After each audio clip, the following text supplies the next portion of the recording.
Judulnya naon? Kufur kepada suami. Kufur terhadap suami. Kita lihat. Ketika Rasulullah SAW habis haji wada, dia berpidato depan para sahabat. Wahai para sahabat, aku dibawa ke sebuah dibawa ke surga dan ke neraka oleh malaikat. Lalu aku melihat ternyata di neraka begitu banyak perempuan. Para sahabat nanya, kenapa mereka ya Rasulullah?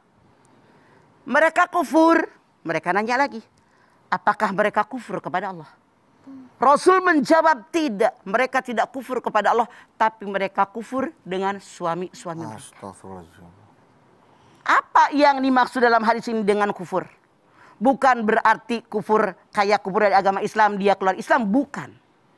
Tapi tidak mensyukuri pemberian suami. Kurang melulu. Ini yang namanya kufur. Yang namanya suami, saya yakin kalian semua sebagai keluarga besar RMD tahu kewajiban suami, duit berapa dikasih istri buat kebutuhan anak istri. Betul? Betul. Suami cuma ninggalin buat ongkos, buat makan siang, buat bensin, buat tol. Istrinya masih ngomel. Mana lagi nih duit? Kurang melulu. Gak pernah syukur. Atau dalam tanda kutip, boleh jadi yang namanya kufur dalam hadis ini dikatakan ketika para suami setiap saat dan kesempatan selama ada dalam pernikahan mereka, kebutuhan istri, rumah, pakaian, makanan, pendidikan, kesehatan dipenuhi semuanya. Suatu saat istrinya punya kemauan, kebetulan dalam tanda kutip suaminya lagi bokek. Kan bisa aja namanya orang bisa terjadi mah. Allah. Kenapa sih mau beli baju yang itu, kan belum lama beli baju.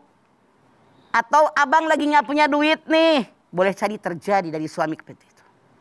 Selama ini dipenuhi segala kebutuhannya, segala keinginannya dipenuhi. Baru tumen sekali ditolak oleh suami, dia bilang dasar punya laki pelit, koret. Pertanyaannya, adakah yang begitu? Ada. Ini. Judul kita. Tuh, judul kita. Makanya hadis Nabi mengatakan seperti ini dari zaman dahulu, bukan baru sekarang, bukan. Jangan kalian bilang baru sekarang, salah. Dari zaman dahulu. Artinya perempuan yang kufur dengan suami itu sudah ada. Sekian lama mereka menikah. Segala keinginan istri dipenuhi. Sekali saja ditolak, dia bilang dasar punya laki pelit, koret. Apa maksudnya?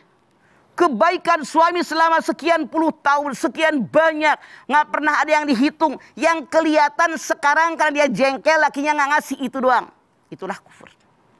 Kufur dengan nikmat Allah yang sekian banyak, yang sekian lama dia punya suami, bahwa suaminya sudah memenuhi kebutuhannya, tapi dia mengatakan dasar loh, nggak pernah henangin bini dari dulu, nyebelin mulu, kebaikannya hilang semua. Peribahasa mengatakan nila setitik rusak susu sebelangga. Segini nilainya. Masuk susu yang sepanci gede, kayak macam minyak tanah, setetes. Itu semua. Sayurnya rusak. Kalau orang Sunda mah peribahasanya beda. Halodo setahun lantis hujan sapoe. Maksudnya kemarau setahun, brek hujan seharian. Seolah-olah sirna kemarau yang setahun gara-gara air. Kebaikan orang tadi, suami mereka sudah berbuat baik sekian lama, semua kebutuhan dipenuhi. Baru sekali mereka bilang dasar laki lu pelit. Nah, mamah tanya jujur sebagai suami kalian, terima apa tidak kalau lu punya bini kayak begitu? Tidak. Dengerin Pak Yabing. Ini mewakili suami-suami Anda. Dan normal. Langsung girang. Langsung girang. Jadi inilah yang salah. Makanya Rasul mengatakan perempuan-perempuan yang kufur dengan nikmat yang diberikan oleh suaminya itu, dia kufur dengan suami, tempatnya neraka jahanam. Kalau mah tanya emak-emak, siapa yang pengen masuk neraka? Nggak bakal ada yang ngacung. Ada mah. Makanya yuk hindarkan menjadi orang yang kufur dengan nikmat yang Allah berikan melalui suami Anda. Tapi bersyukur, alhamdulillah laki gue memenuhi kebutuhan gue gitu loh. Paling tidak kebutuhan terpenuhi ya Maya. Cuma keinginan mulu yang di... Ya Allah kan bilang kebutuhan bukan keinginan. Bukan keinginan. Keinginan mah hawa. Hawa. Mangap kan gede. Iya. Masih mangap aja pengen mulu. Kebutuhan. Tatkala Nabi SAW dalam sholat Id, Nabi memberi wejangan kepada para sahabat. Kemudian Nabi datang mendekati para wanita. Nabi berkata, ya ma'syaran nisa tasaddaqna, wahai para wanita bersedekah kalian. Fa innakunna aktsara wa hatabi jahannam, karena kalian kebanyakan penghuni neraka jahannam. Seorang wanita berkata, lima ya Rasulullah, kenapa ya Rasulullah? Kata Rasulullah SAW, fa innakunna takfurna al-ashir wa tukthirna al-la'nah, karena kalian sering tidak berterima kasih kepada suami dan kalian suka mengumpat, kalian suka melaknat, ya. Oleh karenanya ini dalil bahwasanya sedekah adalah suatu amalan yang luar biasa yang bisa menyelamatkan orang dari neraka jahanam. Nabi jelaskan para wanita banyak menghuni neraka jahanam. Sebabnya apa? Tidak berterima kasih kepada suami. Ya, tidak berterima kasih pada suami. Ini sudah pernah kita jelaskan. Wanita kalau lagi marah sering lupa mengatakan kepada suami, kau tidak pernah membahagiakan aku. Ya. Itu benar bahagia. Gimana tidak pernah bahagia? Udah gemuk badannya kayak gini nggak bahagia gimana? Kecuali kamu kurus kerempeng. Ini badan gemuk, kemudian cantik, ayu, dibilang tidak bahagia ya. Kamu tidak pernah mencintaiku, gimana tidak mencintaimu? Anak sudah 10, dari mana keluar tanpa cinta ya? Assalamualaikum warahmatullahi wabarakatuh. Pak Jalal, saya kebetulan perempuan keturunan Jawa yang kemudian dinikahkan sama orang tua saya itu menggunakan adat istiadat Jawa yang secara filosofinya mungkin itu sejalan dengan ajaran Islam, mulai mungkin dari kacar kucur, kemudian dari anggah inggih dan lain sebagainya. Yang kemudian sebelum saya menjalani perjalanan rumah tangga itu, saya pernah ingat itu mbah saya dulu pernah bilang, wong wedok iku mengko mlakune kanggo 3M. Dia bilang gitu. 3M itu artinya mana, meteng, menak gitu loh. Maksudnya mungkin bapak-bapak semua udah pada tahu kalau meteng itu berarti kita hamil, terus kemudian mana itu kita melahirkan, dan mena itu bukan berarti kalau dalam artian bahasa Sunda itu orang yang punya derajat tinggi, tapi mena itu mungkin artinya ngemenai wong lanang, ngemenai wong, ya pokoknya yang istilahnya begitulah gitu loh. Terus kemudian saya berpikir ya Pak, waduh nek ngono kok berarti tugasku abot men gitu loh. Udah pertama udah meteng, udah berat 9 bulan. Terus kemudian melahirkan. Terus kemudian yang terakhir nggawe penak itu tadi gitu loh. Kalau dikaitkan dengan saya yang kemudian saya punya kesehari-harian, saya juga bekerja. Itu saya berpikir kok ya memang benar-benar abot gitu loh Pak. Dan saya kemudian pernah juga kadang nih Pak ya, saya secara jujur saya bilang kalau sama suami saya, nanti kalau umpamanya udah rumah tanggaan gitu, nanti kalau itu kita dihitung aja ya, digilir gitu, maksudnya tuh hubungannya gitu loh Pak, hubungan badan saya sama suami saya tuh digilir gitu. Digilirnya tuh maksudnya gini, kan dari hari Senin sampai hari Jumat kerja gitu, Sabtu Minggu kan di rumah, ya Sabtu Minggu aja gimana gitu. Nah, terus saya berpikirnya gini, terus suami saya tanya, lah kalau sewaktu-waktu nih aku kepengen piye gitu loh. Gitu kan. Nah terus saya, kalau begitu, kalau saya bilang loh kita sudah punya komitmen, terus kemudian saya bilang bahwa saya ini capek, terus saya jadi berpikir karena ada hadis, saya pernah dengar hadis katanya kalau perempuan itu menolak, itu katanya malaikat itu wah ngutuknya dari malam sampai pagi, dari mulai suami kita minta sampai terbitnya matahari gitu.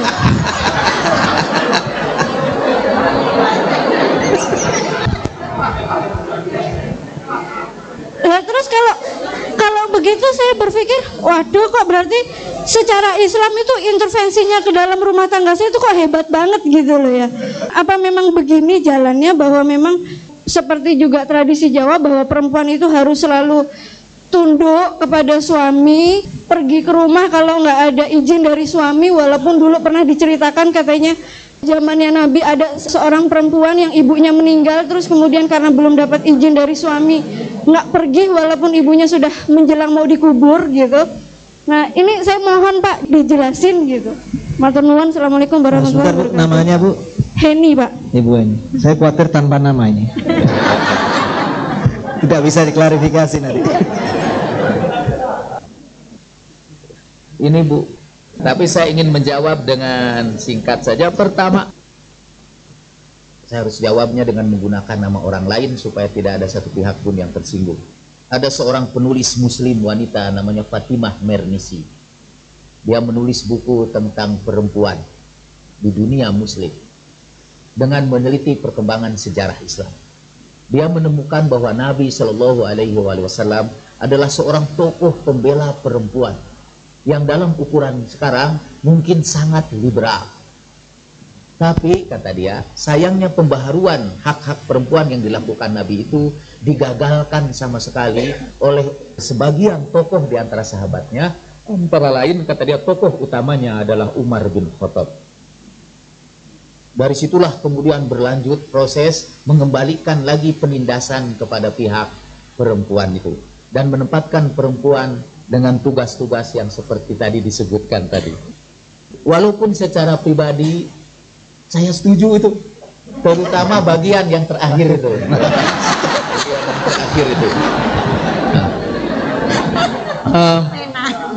Tapi saya juga ingin jawab yang kedua itu dengan jawaban Imam Ja'far As-Shadiq.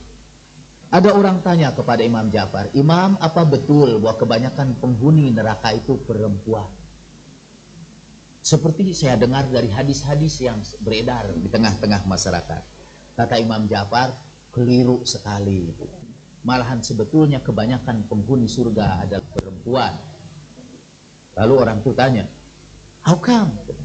Lalu Imam Ja'far menjawab, bukankah kamu membaca dalam beberapa hadis juga yang disetujui oleh semua orang bahwa seorang mukmin itu akan memperoleh bidadari sampai 40. Dan tahukah kamu siapakah bidadari itu? Bidadari itu adalah perempuan-perempuan.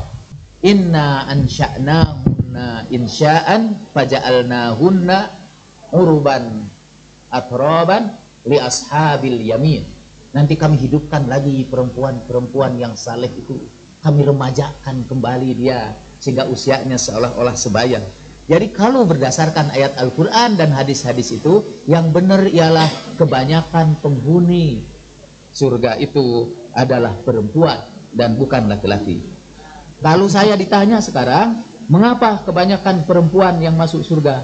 Karena perempuan kebanyakan teraniaya, terzalimi, tertindas. Dan doa orang yang terzalimi tidak ada batasnya antara mereka dengan Tuhan. Dan kenapa kebanyakan laki-laki di neraka? Karena pekerjaan mereka menzalimi. Menzalimi perempuan itu. Jadi, ibu jangan terpengaruh oleh ceramah para ustadz di mana-mana yang menindas perempuan. Saya baca kembalilah tulisan saya di Tempo dahulu tentang bagaimana sepanjang sejarah hadis-hadis yang membela perempuan itu didistorsi, dipotong-potong, kemudian diberikan tafsiran yang menguntungkan laki-laki. Lebih menarik lagi menurut penelitian Martin van Groenessen di Indonesia, hadis-hadis yang memojokkan perempuan itu kemudian juga dipopulerkan oleh para mubalighat, para mubalig perempuan untuk melestarikan penindasan kepada perempuan. Itu terserah kita untuk menafsirkan itu semua. Tapi terakhir ini agak menyimpang sedikit ini Bu, untuk yang menak atau ngepenake wong lanang. Saya baru saja baca buku The Tao of Health, Sex and Longevity. Itu ajaran Tao tentang bagaimana caranya supaya panjang umur. Wah, saya tertarik betul. Karena buat saya Tao itu semacam tasawuf juga. Jadi saya mau tahu itu. Terutama karena di tengah-tengah itu judul itu ada seks. Di situ diceritakan bahwa kan Tao itu yin dan yang. Yin itu sangat perkasa. Juga di dalam hubungan seksual. Dan dalam penelitian kalau perempuan lebih sering melakukan melakukan itu, perempuan itu akan menjadi lebih muda, lebih sehat, lebih tahan terhadap penyakit. Sementara kalau laki-laki melakukan hal yang sama, laki-laki akan cepat tua, mudah sakit, dan kena berbagai hal. Lalu ada penjelasan dauknya, yang penjelasan singkatnya begini: kalau seorang perempuan melakukan emisi, maka emisi itu ditahan di dalam dirinya, dan energi seksual itu energi vital yang sangat menentukan kesehatan kita. Dan perempuan tidak pernah kehilangan energi itu, karena emisi atau yang dikeluarkannya itu ditahan di dalam tubuhnya. Sementara laki-laki, dia harus mengeluarkannya, membuangnya, sehingga setiap kali yang dibuang itu juga diserap oleh perempuan itu, sehingga mereka memperoleh energi tambahan terus-menerus. Kemudian, tapi yang menarik ini, yang ada hubungannya dengan tasawuf ini, di situ saya sangat tertarik juga, karena kalau Anda sudah berusia 50 tahun, wah, saya bilang ini berkenaan dengan saya. Lakukanlah hubungan seks sebanyak-banyaknya, tapi itu baru koma, tetapi dengan tidak melakukan, wah, Bapak sebut, ya. Dengan tidak melakukan itu, ya. Jadi dia melakukan itu, frekuensinya boleh ditambah. Bahkan ada salah satu obat yang kata dia untuk sekian puluh penyakit, termasuk anemia, exhaustion, stres. Obatnya itu sederhana saja, yaitu lakukanlah hubungan seks 10 hari terus-menerus, dan setiap hari lebih dari 1 kali, tetapi dengan syarat selama hubungan seks ini tidak melakukan ejakulasi. Ini nasihat ini untuk laki-laki, karena untuk perempuan seks itu sangat menyehatkan. Itu hanya untuk memberikan dorongan kepada ibu itu agar tidak digilir hanya khusus pada hari Jumat dan Sabtu. Dan yang kedua, katanya, dan ini nasihat Dau itu sangat penting untuk didengar bapak-bapak, jangan sampai kelewat bagian yang syarat yang keduanya itu. Dan katanya pasangannya itu harus satu. Jadi selama itu tidak boleh berganti-ganti. Berganti-ganti pasangan itu akan menguras energi kita dan mempercepat kematian kita. Oke, mohon maaf kepanjangan, Pak.